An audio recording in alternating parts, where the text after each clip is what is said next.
السلام عليكم، كيف نتوما؟ نتمنى من الله تكونوا باحوال جيده ويتلقاكم هذا الفيديو نتوما مزيانين. مرحبا بكم معايا في وصفات منوعات لوجين وسدره. فيديو جديد ونهار جديد، والوصفه ديال اليوم مزيونه بزاف.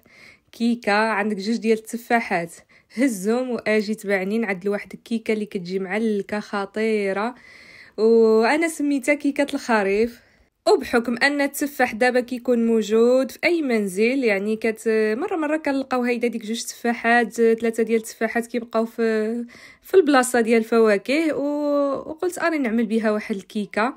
صافي، هنايا هزيت جوج بيضات بحجم متوسط، عملت قبيصه ديال الملحه، عملت كاس لاروب ديال السكر. نتوما شفتوا كنت هزيت كاس ديال السكر، ولكن قلت لكم كان يسحب لي عندي 3 ديال البيضات، ولكن جبرت باقي غير جوج بيضات، فعملت كاس لاروب ديال السكر وجوج بيضات وقبيصه ديال الملحه، وغادي نطربو مزيان غير بيدي بلا ما نحتاجو الطراب الكهربائي. وغادي نضيف عليهم كاس لاروب ديال الزيت، عندي نضيفو دفعات. وهاد الكيكه باش حسبت انها متميزه، جات الصراحه الله جات مزيونه بزاف، وما كتحسش بها هيدا ناشفه، جات معلكه. السر ديالها في جوج ديال المكونات اللي غادي تكتشفوهم معايا في الفيديو ان شاء الله. مكونات مختلفين شي شويه. صافي، غادي نخلط هاد العناصر هادو مع بعضهم حتى كيتجانسوا مزيان.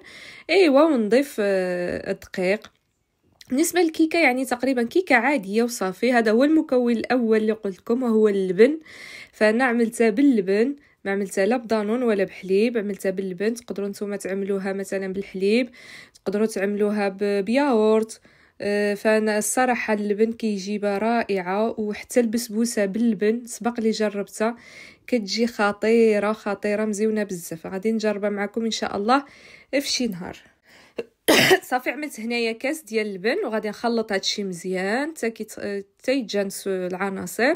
وغادي نضيف الدقيق. بالنسبه للكيكه يعني عاديه، ما نضيف فيها حتى شي حاجه، ولكن عاد غادي نوجد واحد الحشوه اللي كتجي في وسط منها معلكه، كتجي. والسر ديال التفاح باش كيبقى معلك ملي كيطيب غادي نشاركو معكم ان شاء الله. هنا عملت كاس ديال الدقيق، غادي نضيف واحد الخميره من فئه 15 غرام. وغادي نضيف طبعا نصف كاس، يعني الكيكه احتاجيت فيها كاس ونصف ديال الدقيق.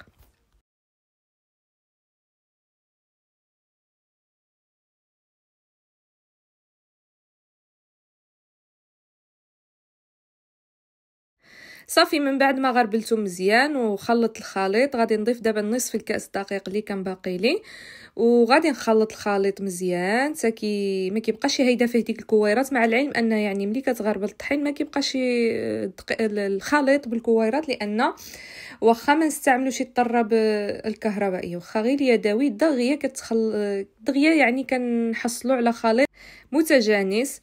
صافي، هنايا من بعد ما كملت غادي ننزلها على جنب، وندوزو دابا باش نوجدوا التفاح اللي غادي نرافقوا في هذه الكيكه هذه. بالنسبه للتفاح غادي نقشروا، عندي جوج ديال التفاحات هما متوسطين، ماشي صغارين وماشي كبارين. الا كانت على حسب المول اللي غتستعملوا، الا استعملتوا المول كبير فكنفضل عملوا 3 ديال التفاحات، وإلا عملتوا المول غير صغير فحال ديالي انا غنوري لكم المول اللي استعملت 20 سنتيم، فكنفضل يعني تعملوا غير جوج ديال التفاحات. صافي، غادي نقشرهم ونقطعهم هيدا طريفات صغارين، مكعبات صغيورين، ونحاولوا ما نعملوهمش كبارين بزاف، لان ملي كتكون القطع كبيره فكتطيح الكيكه، ما كتجيش الكيكه هيدا واقفه مزيونه عاطيه المنظر. صافي، كنقطعوهم هيدا ستيتوين. وندوز دابا نوجد معكم المول اللي غادي نعمل فيه هاد الكيكه هادي. غادي ناخذ هاد المول هذا، الصراحه غزال مزيون بزاف، كيجي عالي. هاد المول هذا تقدروا تعملوا فيه حتى 6 ديال البيضات، فكتجي فيه الكيكه غزاله، جا بحال الشكل ديال الطنيجره.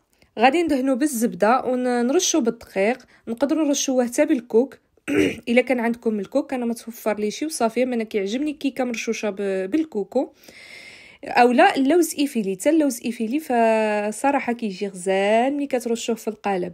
صافي، من بعد ما وجدت القالب كنجي هنايا وجدت المقادير كاملين اللي غنحتاج، نزلتهم حدا يدي باش كنخدم وانا مرتاحه. غادي نخوي الخليط، غادي نخوي اكثر من نص ديال الخليط. نصيحه يعني الناس اللي كيعملوا مثلا اللي كيعملوا الكيكه محشيه يعني بشي حاجه بشي حشوه، دائما نعملوا الخليط اللي لتحت يكون زايد شويه على الفوقاني. انا غادي نقول لكم علاش، لان ديك الحشوه ملي كتكون في الوسط ديال الكيكه فهي الميزان ديالها كيكون ثقيل على الكيكه، فكيبقى يهود داك الخليط، كيبقى يهود يعني غيهود واحد النسبه وغيوقف. ملي كيهود كيجبر بان باقي الطبقه ديال الكيكه كبيره. فهمتوني كيفاش شنو بغيت نقول لكم؟ المهم كنتمنى من الله يكون الشرح ديالي مفهوم.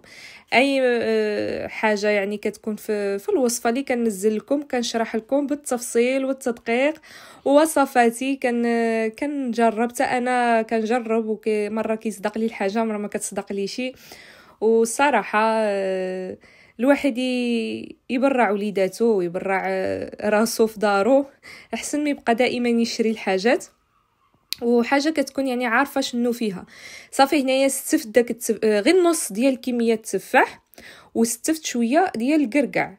هاد كيتواتى بزاف، هاد الوصفه هذه كتواتى مع الكركاع بزاف. اللي عنده ديك الحبيبه الشوكولات حتى هما يقدروا يضيفهم. وهذا هو السر اللي بغيت نشارك معكم، هو هاد فلان ديال الكراميل كيكون فيه السكر فيه كل شيء.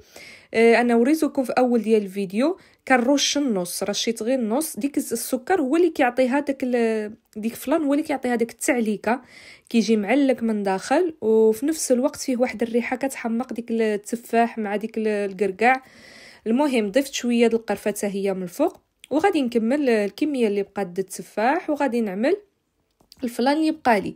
بالنسبه للكراميل اللي كيجي معاه غادي نزوق به في الاخر ديال الفيديو، غادي نزوق به الكيكه. غنعمل هاد الساشيه هذه كامله. وغيقولوا لي الاخوات اللي ما عندهمش الفلان، فالصراحه المهم الا عندكم مهم السكر اعملوا شويه السكر اسمر اللي عنده السكر اسمر، واللي ما عندهمش خلط شويه السكر مع الفلان العادي يعني الفلان ديال درهم ويكبوا عليه واحد الساشي ديال الفاني. يعني 3 الحاجات غادي يعوضوا لك هاد الساشي ديال فلان كراميل بالمذاق. هذا المذاق ديالو ديال الكراميل. صافي خويت ديك الكميه اللي باقا الخليط الكيكه، وغادي نعوض لها هيدا الجنيبات ديالها. تقدروا تكتفيوا بها غير هيدا، فهي غير هيدا وكتجي لذيذه بزاف. انا ضفت واحد الاضافه وعملت عليها شويه الكاوكاو ايفيلي، تقدروا تعملوا اللوز ايفيلي فلكم الاختيار واللي توفر عندكم طبعا. صافي انا عملت هنا شويه الكاوكاو ايفيلي وغادي ندخلها الفران. بالنسبه للفران خصو يكون مطفي، خصو يكون بارد. وملي نشعلوا لها نخليوها على عافيه مهيله، يعني شيئا ما تكون مهيله، لان ديك كتبغي طيب على خطر ديالها. هنا خوتي كنت قريب نحرقها، المهم جا فيها واحد المذاق واحد المنظر، جات مذهبه غزاله. المهم كنت فوت غير شويه كانت غتحرق. الريحه ديالها طلعت ديك التفاح مع القرفه مع الريحه ديال الكراميل، طالعه كتحمق مزيونه. كنصحكم تجربوها. فهاد الكيكه انا سميتها كيكه الخريف، كيكه انا اخترعتها بيدي. هزيت المقادير اللي عندي في الكوزينه ونزلتهم فوق اللورنيه، ايوا وجدت بهم ديك الشيء اللي جالي من بالي. صافي هنا زوقتها بالطريقه اللي بانت لي غادي تزيد تبينه مزيونه وتزيد تجم، يعني تعطيها واحد الجماليه فالعين كتاكل قبل من الكرش. وخديت داك الكراميل اللي كان مع فلان وزوقت به هيدا. تقدروا تزوقوا حتى بالشوكولات، يعني دوبوا شويه الشوكولات اللي كناكلوا مع الخبز، دوبوه شويه وتزوقوا به هيدا خطوط اي حاجه. يعني ماشي حيت ما عندكش المكونات كاملين ما غتحركش، تحرك وساعه غادي يبانوا لك المكونات اللي تقدر تبدل بهم هذا بهذا. صافي غادي ندوز باش نجرب معكم الكيكه اللي كانت هي هذه الوصفه ديال اليوم. الوصفه سهله مهله اقتصاديه، الا عندك شي سيفحات تما كيدورو غير نوض وجده. جات فازقه هشيشه صراحه مع شي كويس ديال اتاي. يا سلام، هانتوما كيف كتلاحظوا في الفيديو. كنتمنى من الله يكونوا الوصفات ديالي كيعجبوكم. وطبعا اي واحد كيزورني في القناه كنقول له شكرا، واللي جا عندي جديد فما تنساش تشترك في القناه باش يوصلك كل ما هو جديد وكل ما هو هيدا في المتناول. ونضربكم واحد التحيه، نتلاقاكم في فيديو قادم ان شاء الله مع وصفات جديده ومتنوعه، وشكرا.